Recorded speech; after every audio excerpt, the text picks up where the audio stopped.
দাবি জানাতে চাই, যারা এই মানবতাবিরোধী অপরাধে জড়িতকে হত্যা করা হয়েছে, হত্যার ষড়যন্ত্র করা হয়েছিল, এই বিচার প্রক্রিয়ার সাথে যারা যেখানে যেভাবেই জড়িত সবাইকে আইনের আওতায় নিয়ে এসে তাদের বিচার করতে হবে।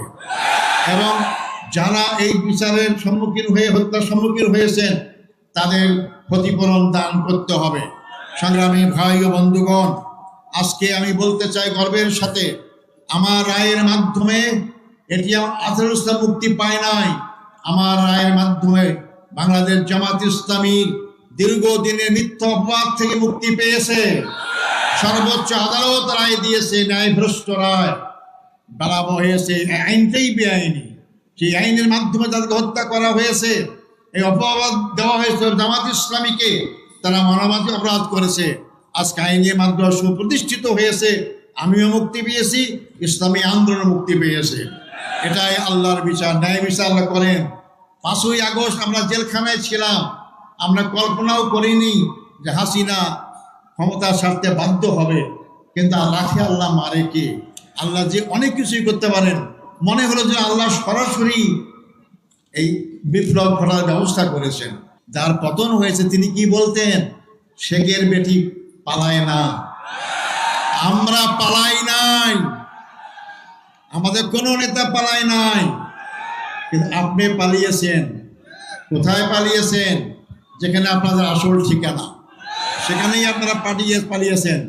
আমাদেরকে পাকিস্তান বলেন, আমরা পাকিস্তানে পালাই নাই। আধিপত্যবাদ বিরোধী শক্তি বাংলাদেশের জনগণের পক্ষে সবসময় যারা থাকে, যারা দেশে পালিয়ে যাওয়ার চিন্তা করে না, তাদের দ্বারা এই দেশ নিরাপদ, তাদের দ্বারা এই দেশের গণতন্ত্র নিরাপদ, তাদের দ্বারা এই দেশের জনগণের অধিকার নিরাপদ। তাই আগামী নির্বাচনে সেই চিন্তা আমাদের মাথায় অবশ্যই রাখতে হবে। সংগ্রামী ভাই বন্ধুগণ, আমি যে মুক্তি পেয়ে গেলাম, এটা কি আমার এক্সটেনশন লাইফ না, বর্ধিত জীবন না? আমি তো শহীদ হয়ে যেতাম, আমাকে ফাঁসি ঝুলে আপনার সঙ্গে দেখা হতো না।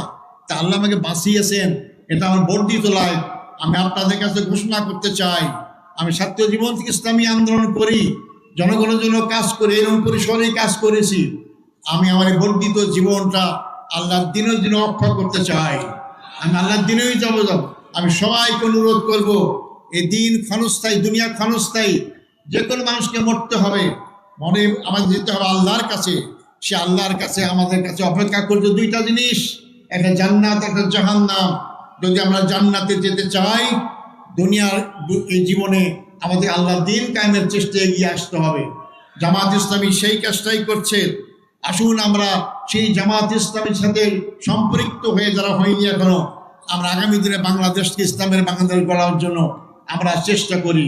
এই নতুন বাংলাদেশ গড়ার ক্ষেত্রে দলীয় স্বার্থের ঊর্ধ্বে ওঠে সকল ভেদাভেদ ভুলে গিয়ে জাতীয় ঐক্য গড়ে আবু সাঈদের স্বপ্নকে বাস্তবায়ন করতে হবে। আবু সাঈদের স্বপ্ন ছিল একটা আধিপত্যবাদ মুক্ত বাংলাদেশ, আবু সাঈদের স্বপ্ন ছিল বৈষম্যহীন বাংলাদেশ, আবু সাঈদের স্বপ্ন ছিল যার ভোট নিজের পছন্দের এই বাক্সে ভোট দিতে পারবে, এইরকম একটি বাংলাদেশ। আবু সাঈদের স্বপ্ন ছিল গণতন্ত্র বাংলাদেশ প্রতিষ্ঠা হোক, সেই বাংলাদেশ। আর এই বৈষম্য বাংলাদেশ গড়তে হলেই, আপনার আগের বক্তা শুনেছেন, এই বাংলাদেশের 54 বছরে অনেক আইন, অনেক কিছু পরীক্ষা হয়েছে, কোনো আইন দিয়ে বাংলাদেশের জনগণের মুক্তি নিশ্চিত হয় নাই। তাই নতুন বাংলাদেশ গড়তে হলে নতুনভাবে এগিয়ে যেতে হবে। আর তা হচ্ছে আল্লাহর আইন এবং সৎ লোকের শাসন। আল্লাহর আইন সৎ লোকের শাসনের মাধ্যমেই বাংলাদেশ সার্বিকভাবে মুক্তি পাইতে পারে।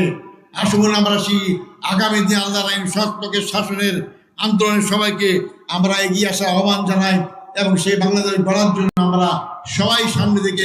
মাহফিল অ্যাপস, দেশের সর্ববৃহৎ ইসলামিক ভিডিও স্ট্রিমিং অ্যাপস।